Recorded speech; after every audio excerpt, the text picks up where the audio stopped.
Assalamualaikum warahmatullahi wabarakatuh. Salam sejahtera bagi kita semua. Dalam kesempatan hari ini kita berjumpa lagi dalam mata kuliah Orarkom, yaitu Organisasi dan Arsitektur Komputer.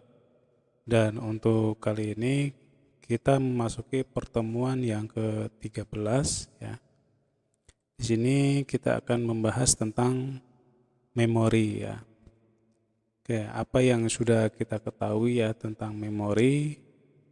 Mungkin secara umum itu memori yaitu tempat untuk penyimpanan ya, penyimpanan program maupun data ya. Itu mungkin secara umum yang sudah kita ketahui ya. Tapi di sini kita akan bahas secara detail apakah cuma penyimpanan data aja atau mungkin ada yang lain ya kaitannya dengan organisasi dan arsitektur komputer ya. Ya. Oke, nah di sini memori punya pengertian atau definisi ya. Yang pertama, memori itu adalah istilah generik ya bagi tempat penyimpanan data dalam komputer ya. Terus memori adalah tempat menyimpan data selama dan sebelum data diproses ke prosesor ya. Itu kaitannya dengan memori di dalam komputer ya. Dan komputer itu kan tidak harus komputer PC, laptop ya. Smartphone juga sekarang sudah dikatakan sebagai komputer mobile ya. Karena di dalamnya sudah ada beberapa komponen sama halnya dengan di komputer. Seperti ada prosesornya, ada memorinya, ya, ada input outputnya dan lain-lain. Ya itu ya di sini. Nah sekarang kita masuk ke karakteristik sistem memori ya secara umum ya. Kayak lokasinya itu ya berada di dalam CPU ya. Yang pertama yaitu Central Processing Unit. Kata lainnya itu yaitu prosesornya ya atau otak dari komputernya. Terus lokasinya juga berada di dalam internal atau main ya. Dan ada juga lokasinya di dalam eksternal gitu. Kalau internal berarti dia biasanya berhubungan dengan mesin ya. Dengan penyimpanan di dalam mesinnya. Kalau eksternal berarti di luar dari mesinnya. Apa yang telah kita ketahui bahwa dalam komputer itu istilah mesin itu biasanya posisinya ada di motherboardnya. Jadi kalau kaitannya dengan internal berarti memorinya lokasinya adanya di motherboard ya. Terus kalau eksternal berarti di luar dari motherboard atau mesin itu ya. Nah, sebagai contoh nanti ke depan ada hard disk, ya ada flash disk, ada CD-ROM dan lain-lain ya. Ya, itu yang kaitannya dengan lokasi. Terus yang kedua yaitu kaitannya dengan kapasitas ya. Nah, kapasitas di sini nanti ada ukuran watt ya. Ada ukuran watt untuk kaitannya dengan space atau kapasitas dari memori, baik itu terdapat di CPU, di internal maupun di eksternal ya. Terus ada juga banyaknya watt ya atau kata ya. Terus untuk satuan transfernya ya karena ini dia fungsi utamanya kan menyimpan data ya, menyimpan data baik program maupun data, dan program sendiri bisa juga nanti modelnya datanya adalah instruksi ya. Oke, ini satuan transfernya ada word, terus ada block ya. Nah, ada dua ya, ada word dan block ya. Nanti Word itu seperti apa, kalau blok itu nanti seperti apa, akan kita bahas nanti. Terus yang kedua, metode aksesnya, ada yang dikatakan dengan metode sequential access, terus ada yang direct access, ada random access, dan ada associative access ya. Dan keempat metode ini memiliki karakteristik sendiri-sendiri atau cara kerja sendiri-sendiri. Oke. Untuk kinerja di sini juga ada access time, terus ada cycle time, ada transfer rate ya. Terus fisiknya di sini juga ada yang semikonduktor, ada yang permukaan magnetik ya. Jadi ini secara fisiknya. Terus karakteristiknya atau ciri-cirinya ya, ada yang volatile, ada yang non volatile ya. Terus ada yang erasable, ada yang non erasable ya. Terus ada juga nanti kaitannya dengan pengaturan ya organisasi. Jadi di sini catatan bahwa bagi pengguna dua karakteristik penting memori adalah kapasitas dan kinerja ya. Oke, sekarang kita masuk ke lokasi memori. Ada tiga lokasi keberadaan memori di dalam sistem komputer ya. Yang pertama yaitu memori lokal ya. Jadi di sini memori lokal itu memorinya atau build it-nya itu berada dalam CPU atau mikroprosesor. Kata lainnya yaitu di prosesornya. Jadi memorinya letaknya di sana. Terus memori ini diperlukan untuk semua kegiatan CPU atau Central Processing Unit. Dan memori ini biasanya disebut dengan register ya. Nah, ketika kita berbicara dengan prosesor ya, prosesornya Pentium 3, Pentium 4, dual core, i3, i5, i7. Nah, berarti secara otomatis ya di dalamnya sudah ada memori ya. Nah, memori. Mungkin nanti kalau kita lihat spesifikasi dari prosesor itu akan terlihat label memorinya berapa ya, 1 mega, 2 mega gitu ya. Tapi memori ini disebut dengan register. Terus yang kedua, lokasi yang kedua itu memori internal ya. Jadi berada di luar CPU atau di luar dari prosesor ya. Tapi bersifat internal terhadap sistem komputer ya. Jadi yang sudah saya katakan tadi posisinya itu di bagian mesin ya atau di dalam motherboardnya. Nah, diperlukan oleh CPU untuk proses eksekusi program ya, eksekusi program. Jadi ketika kita membuka program, mengclose program ya, contoh aplikasi ya, itu yang dilibatkan adalah memori internal di sini. Nah, sehingga dapat diakses secara langsung oleh prosesor ya, tanpa modul perantara. Memori internal disebut dengan memori primer atau memori utama. Kayak memori internal biasanya menggunakan media RAM ya. Nah, ini RAM. RAM-nya berapa ya? Nah, itu ya. Di dalam smartphone juga ada ya. RAM-nya berapa giga ya. Nah, sekarang biasanya yang baru-baru besar-besar ya. Ada yang 8 giga ya, ada yang 4 giga. Itu yang memori internal ya. Jadi lokasinya di dalam internal.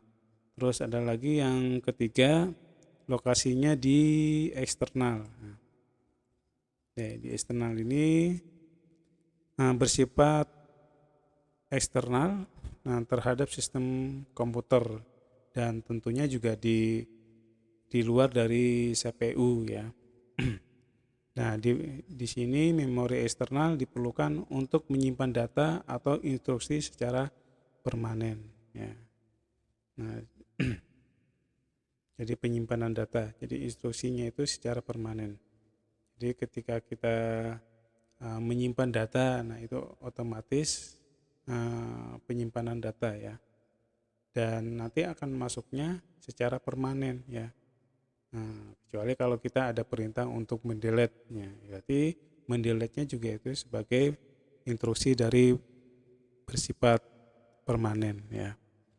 Dan di sini tidak perlu di dalam proses eksekusi ya, sehingga tidak dapat diakses secara langsung oleh prosesor ya atau CPU.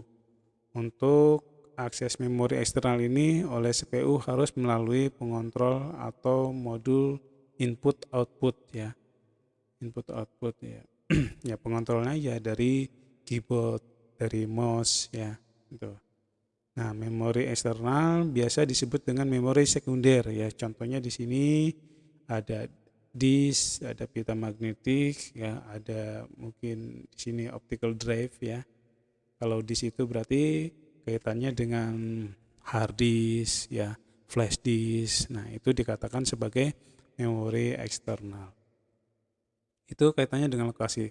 Nah, sekarang kita berbicara dengan kapasitas memori ya. Jadi kapasitas register ini yang memori yang berada di dalam prosesor dinyatakan dalam bit ya, dinyatakan dalam bit.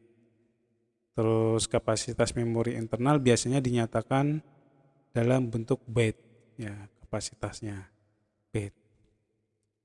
Megabit ya, megabit, ada gigabit ya, itu ya.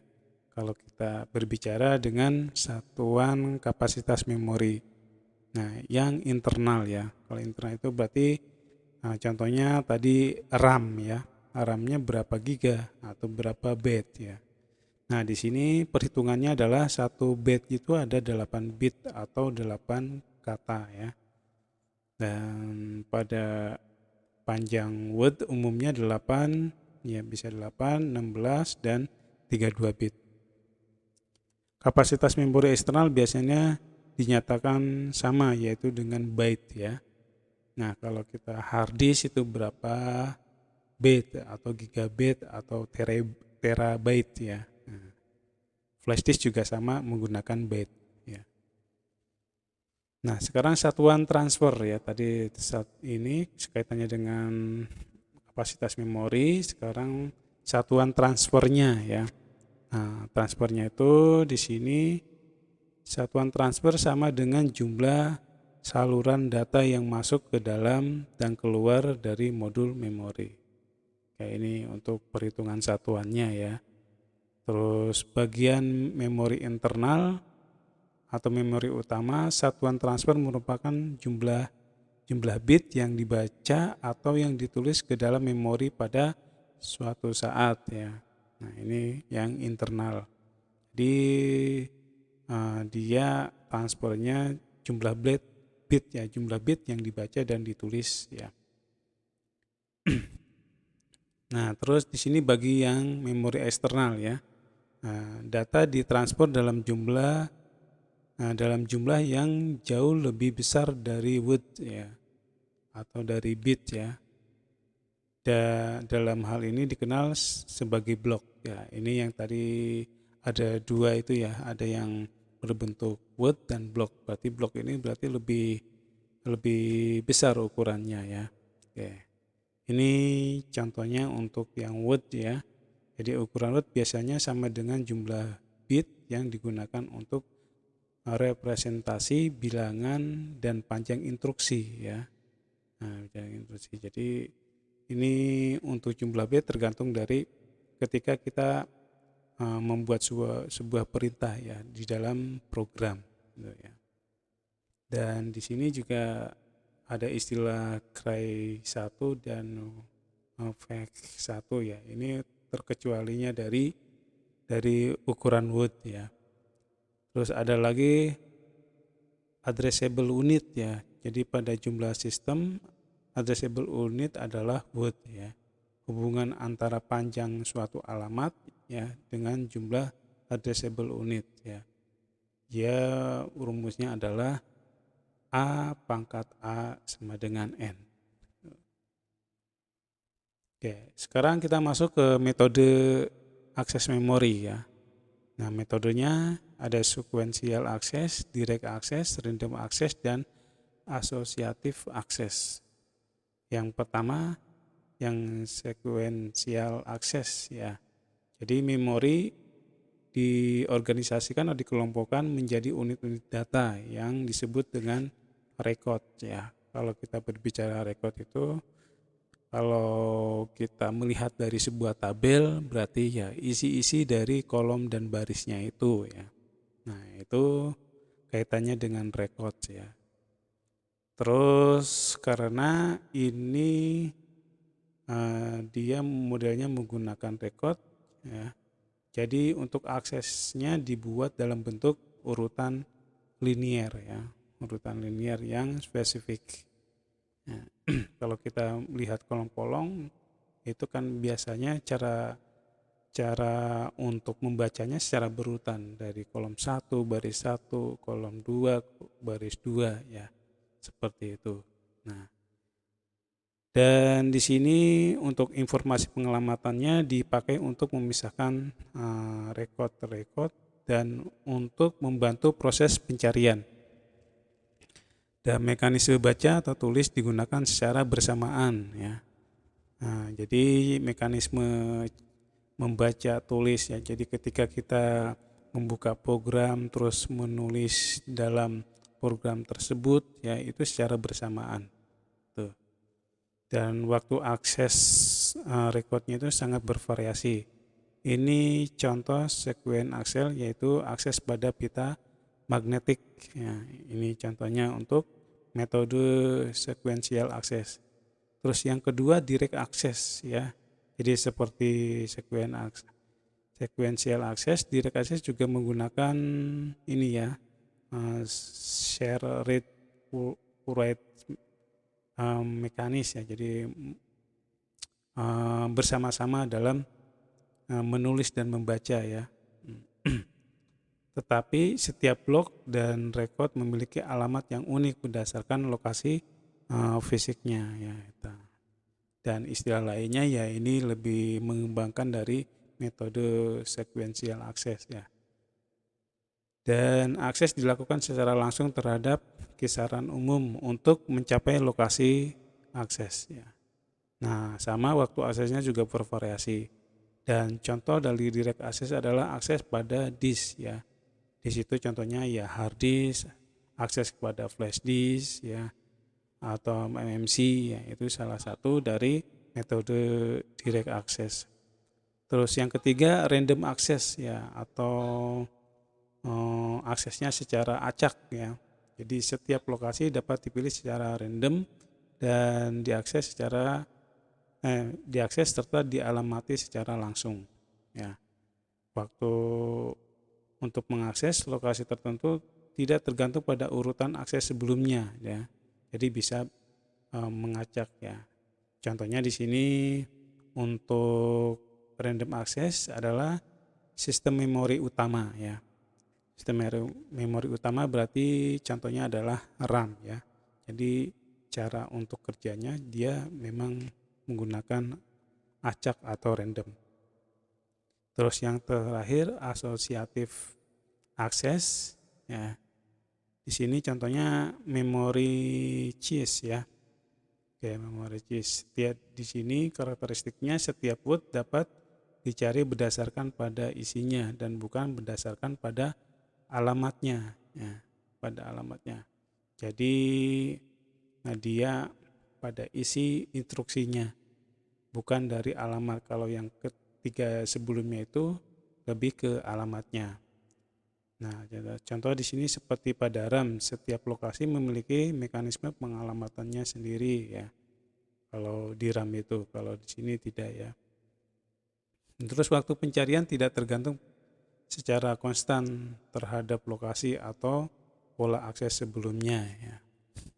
Ini contohnya adalah memory cheese ya. Dan memory cheese itu juga ada di beberapa hardware ya, bisa di dalam motherboardnya, bisa di prosesornya atau di dalam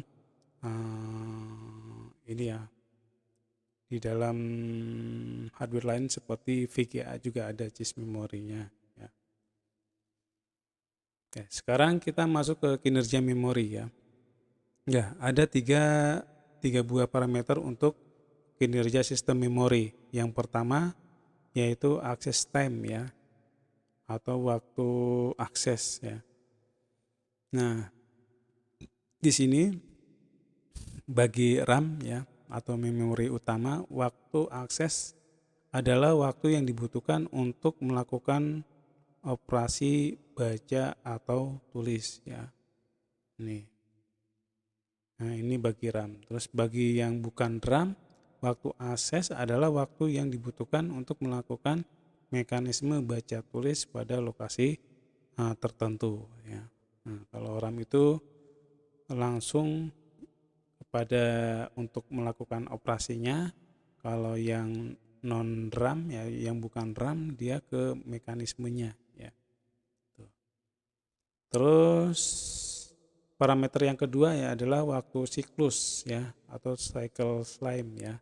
Di waktu siklus adalah waktu akses ditambah dengan waktu transient sehingga sinyal hilang dari saluran sinyal atau untuk menghasilkan kembali data bila data itu dibaca secara deskriptif ya.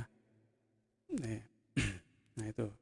Di sini jadi ada sela ya, sela sehingga nanti data tersebut itu bisa dapat dikembalikan ya. Oke. Nah, kalau kita mungkin secara ininya secara nyatanya itu ketika kita saat melakukan ini ya, melakukan penyimpanan perintah di dalam program atau aplikasi. Contohnya kita mengetik di Microsoft Word ya. Microsoft Word terus tiba-tiba listriknya mati. Nah, di situ ada sistem recovery ya. Itu salah satu kaitannya dengan kinerja memori yang di dalam parameter waktu siklus. Jadi data bisa akan kembali ya. Terus yang ketiga adalah laju pemindahan atau transfer rate ya. Nah, di mana transfer rate adalah kecepatan pemindahan data ya ke unit memori atau ditransfer dari unit memori ya. Nah, terus bagi RAM ya, bagi RAM transfer rate sama dengan 1 per waktu siklus. Nah, ini bagi RAM, terus bukan RAM, non RAM berlaku persamaan bahwa ya ini ya, untuk waktu rata-rata ya untuk membaca menulis ya, yaitu dengan adanya waktu akses ya. Dengan adanya waktu akses rata-rata ditambah dengan jumlah bit dibagi dengan kecepatan transfer ya. Sehingga nanti ketemu dengan waktu rata-rata untuk membaca atau menulis dari perintah atau instruksinya ya, yaitu dalam kaitannya dengan jumlah bit di sini. Oke, sekarang kita masuk ke tipe fisik dari memori ya. Ada dua fisik di sini, ada yang semikonduktor ya. Di memori ini memakai teknologi LSI atau VLSI ya. Jadi Very Large Scale Integration ya. Nah, memori ini banyak digunakan untuk memori internal ya. Contohnya seperti RAM ya atau memori utama ya. Terus memori yang kedua itu memori permukaan magnetik ya. Memori ini digunakan untuk memori eksternal yaitu untuk disk, untuk pita ya. Kalau contohnya di sini adalah hard disk, flash disk, optical drive atau CD ya.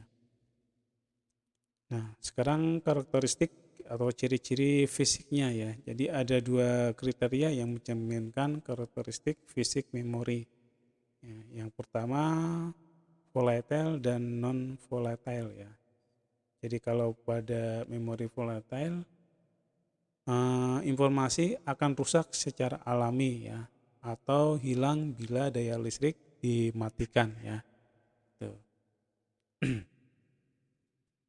Nah itu ya, kalau ketika kita menggunakan komputer atau laptop ya, Kalau ketika kita ada sebuah perintah hilang, ya itu berarti tergolong dari atau kriteria dari volatile ya. Terus yang kedua ini non volatile ya. Jadi ini kebalikannya dari yang di atas. Jadi sekali informasi direkam akan tetap berada di sana tanpa mengalami kerusakan sebelum dilakukan perubahan. Pada memori ini daya listrik tidak diperlukan untuk mempertahankan informasi tersebut. Nah, memori permukaan magnetik adalah non volatile ya. Jadi contohnya kayak seperti kita menyimpan di dalam hard disk, di dalam flash disk, itu termasuk di bagian memori non volatile. Kalau ini memori semikonduktor dapat berupa volatile atau non volatile ya. Terus yang kriteria yang kedua yaitu erasable dan non erasable yaitu. Kalau erasable itu ya memori dapat dihapus, sedangkan non erasable tidak dapat dihapus ya. Tuh. Kalau dapat dihapus itu ya contohnya kita menggunakan memori hard disk ya, RAM ya. Kalau yang non erasable seperti penyimpanan tanggal dari mesin komputer ya, atau laptop ya gitu. Itu biasanya dia berada di dalam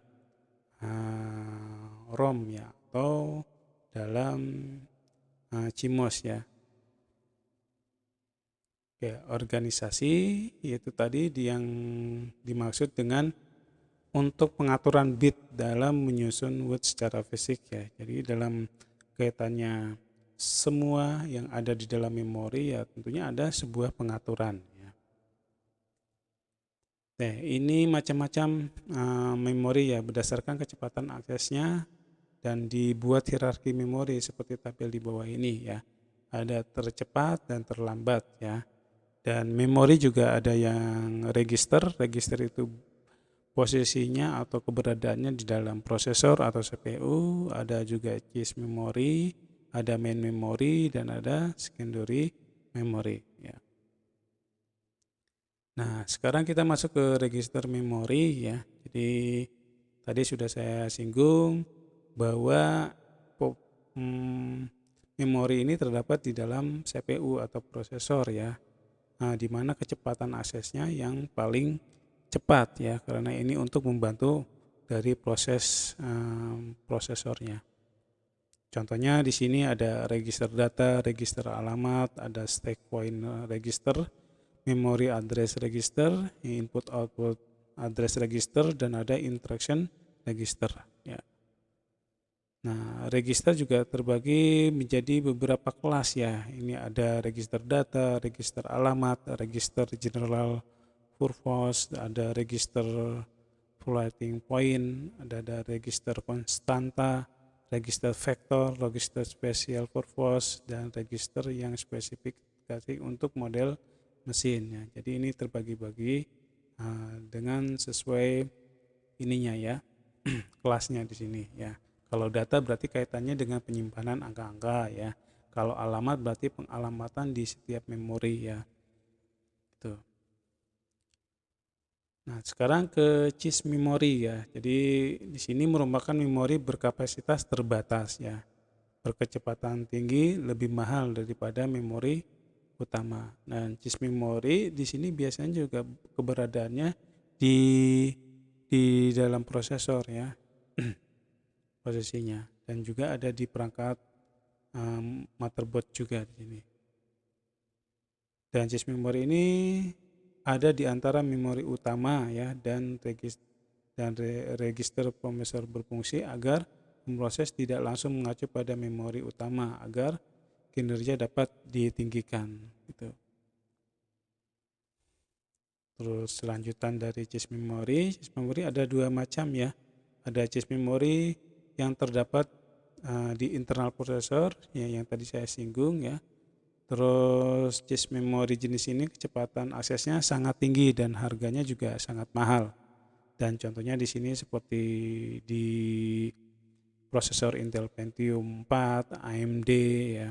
Jadi semakin tinggi kapasitas memorinya, semakin mahal juga dan semakin cepat untuk kecepatan prosesornya. Kadang di sini juga kita akan akan mengetahui ya ketika kita membaca spesifik dari prosesornya.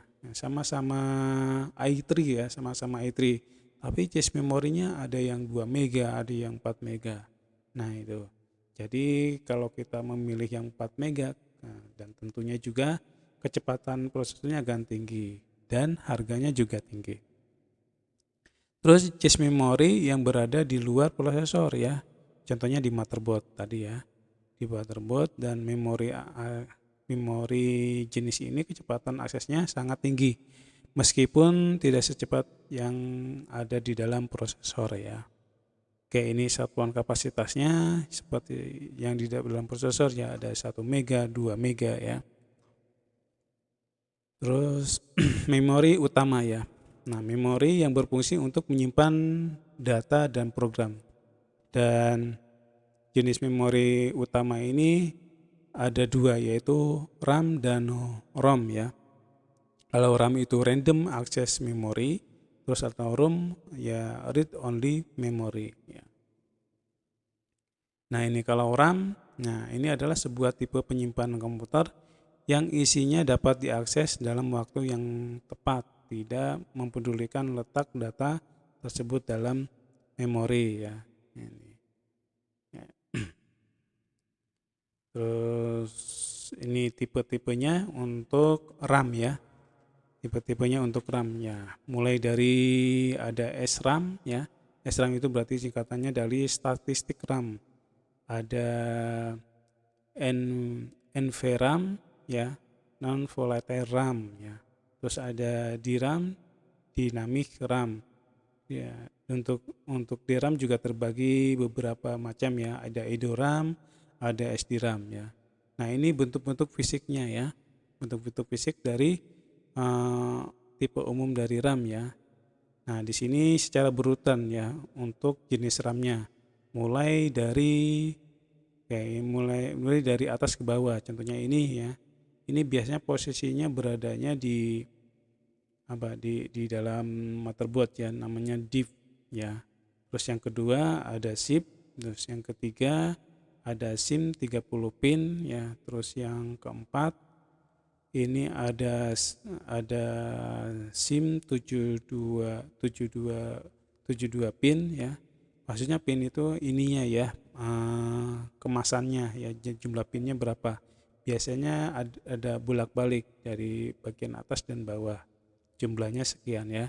Terus yang kelima ada DIM ya, DIM. Nah, DIM itu berarti ya ini dia termasuknya di bagian ini ya, SDRAM ini biasanya untuk yang Pentium 3, Pentium 2 gitu ya. Terus yang terakhir DDR DIM ya, ini untuk biasanya Pentium 4 ya. Dan untuk saat ini juga sudah teknologinya menggunakan DDR DIM ya, atau DDR ya. Nah, SRAM static random access ya, memori yang tadi ya. Jadi ini emang lebih statik ya. Nah, terus jenis RAM-nya tadi sudah kelihatan modelnya ya. Jadi fungsinya itu dia asinkronus dan sinkronus ya. Asinkronus itu kalau kaitannya dengan dengan akses itu berarti dia aksesnya itu tertunda ya. Berbeda dengan sinkronus. Kalau sinkronus itu dia aksesnya langsung. Ya, kalau kita kaitkan dengan pembelajaran atau pembelajaran daring, kalau asinkronus ya menggunakan sipolin ya. Jadi media pembelajarannya saya upload dulu terus baru dilihat. Berbeda dengan sinkronus. Sinkronus ya langsung tatap muka. Contohnya menggunakan Zoom atau menggunakan Chrome. Itu untuk salah satu pemahaman kaitannya dengan asinkronus dan sinkronus. Terus ada juga non volatile RAM ya. Nah, ini Di sini merupakan sebuah jenis memori komputer dengan akses acak ya, dengan akses acak yang umumnya digunakan untuk menyimpan konfigurasi yang dilakukan ya. Oke. Di sini contohnya BIOS ya. BIOS itu biasanya posisi RAM-nya ada di dalam motherboard. Ini untuk menyimpan setelan dari perangkat kerasnya ya. Mulai dari displaynya, input outputnya, terus ininya juga ya, termasuk tanggal dari mesinnya juga termasuk dalam memori ini. Nah ini terus ada lagi, ini masih membahas tentang ini ya, non volatile RAM ya. Jadi dengan manufaktur CMOS ya. CMOS itu biasanya berkaitan dengan ini ya, tempat penyimpanan program atau baterai di dalam motherboard ya. Terus data yang tersimpan pada non volatile RAM tidak akan hilang meskipun catu daya dimatikan ya. Ya ini. Ya, hal ini berbeda dengan volatile RAM ya. Nah, ini kalau ini biasanya posisinya di motherboard untuk penyimpanan pengaturan dari perangkatnya ya. Terus tadi dynamic RAM ya. Nah, dynamic RAM. Nah, ini lebih dinamis ya. Tadi ada contohnya ya. Yang ini ya contohnya ya. Nah, ini yang EDORAM. EDORAM itu biasanya teknologi di Pentium 1 2 ini ya. Jadi pinnya masih sedikit, ada 72. Nah, pinnya ini ya, ada yang tembaga kemasan ini. Ini jumlahnya 72 pin dan voltasenya nah ini 2,5 volt. SDRAM ini biasanya untuk Pentium 2 dan Pentium 3 ya. Terus contoh yang lainnya DDR SDRAM ya. Nah, ini yang saat ini ya teknologinya. Sekarang itu ada DDR1, DDR2, DDR3 ya. Nah, ini contoh yang DDR2 ya. Jadi semakin ke sini pinnya juga banyak ya. Sekarang ke ROM ya. Di sini read only memory berarti cuma sebatas untuk membaca di sini ya.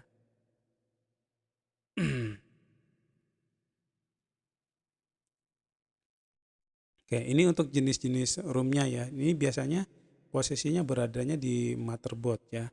Jadi ada 3 jenis. Yang pertama yaitu programmable ya, programmable read only memory ya, dapat diprogram sekali saja oleh pemrogram ya. Jadi tidak bisa untuk diedit dan dihapus nih. Ada juga EEPROM. Ini dapat dihapus dengan sinar ultraviolet serta dapat diprogram kembali berulang-ulang. Ada juga yang EEPROM ya. Ini dapat dihapus secara elektronik dan dapat diprogram kembali. Nanti secara fisiknya modelnya seperti IC laba-laba ya. Terus memori sekunder yaitu memori tambahan yang berfungsi menyimpan data dan program ya. Contohnya ini ya. Ada hard disk, ada floppy disk, ada flash disk, ada CDR, CDRW ya, itu salah satu memori sekunder yang keberadaannya di luar dari CPU dan motherboard ya. Oke, saya kira itu dulu. Ini untuk materi memori ini emang panjang ya, karena membahas tentang kaitannya untuk penyimpanan dan instruksi di dalam komputer. Oke, saya kira cukup dulu. Terima kasih. Wassalamualaikum warahmatullahi wabarakatuh.